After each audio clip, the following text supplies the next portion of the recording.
Stop being her emotional pillow, the man who listens to every complaint, who absorbs every mood, who becomes the place she comes to heal while he's quietly breaking inside.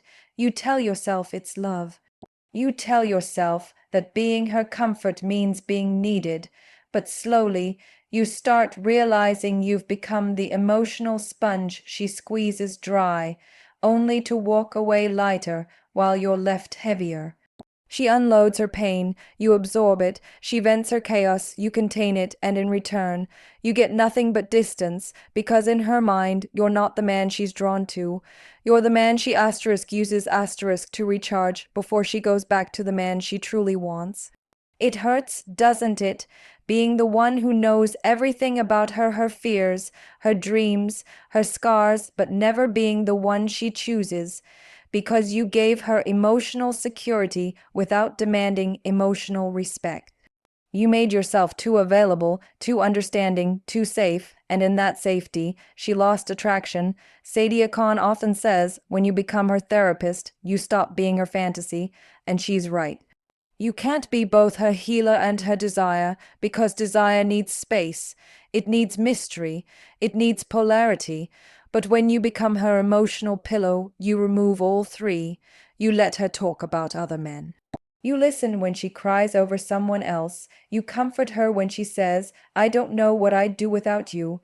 And your heart melts, thinking she means it, but she doesn't mean that asterisk way. She means, you make my chaos easier to survive, not, you're the man I want. There's a difference. A painful one. It's not your kindness that's the problem.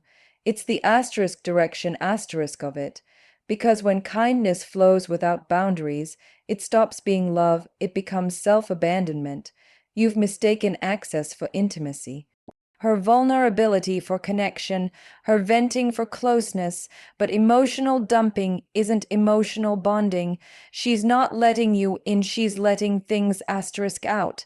And that's the trap many good men fall into. They think emotional labor equals love, that listening endlessly means loyalty, that patience will one day turn into passion. But that's not how attraction works. You see, the masculine was never designed to be the emotional caretaker. It's designed to be the emotional anchor. There's a difference. A caretaker absorbs emotion. An anchor holds stability. One loses himself in her waves. The other remains still, allowing her emotions to come and go without drowning in them. You've been drowning, haven't you, in her stories, her moods, her chaos. You feel responsible for fixing things you didn't even break. You think being the good man will make her see your worth, but to her you're safe. Predictable, comfortable, and comfort doesn't create desire. She might care about you, but she won't crave you. Attraction doesn't grow in comfort.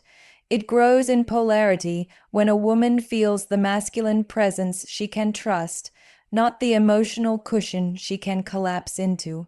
Because when a man holds his ground, when he listens but doesn't absorb, when he supports but doesn't sacrifice himself, she feels something deeper, respect, and respect is what keeps desire alive. Think about it. How many times have you been there, offering your shoulder, while she runs back to someone who barely texts her back?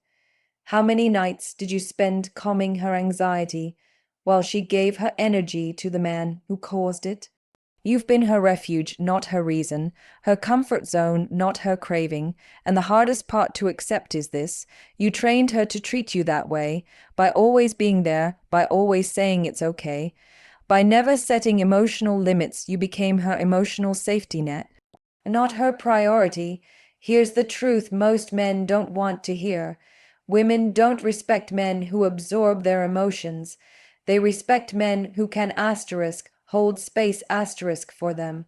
Holding space means you don't react to her storm. You don't fix it, you don't drown in it, you stay grounded. You say, I see your pain, but I won't lose myself trying to carry it. That's the energy of a man with self-respect, and that energy is magnetic. Because a woman can't fall in love with the man she has to lead emotionally. She falls in love with the man who leads himself. There's psychology behind this. When you become her emotional crutch, you remove her need to self-regulate. You allow her to stay in emotional chaos because you absorb it for her, and subconsciously, she resents you for it, because a woman doesn't want a man who lets her stay broken.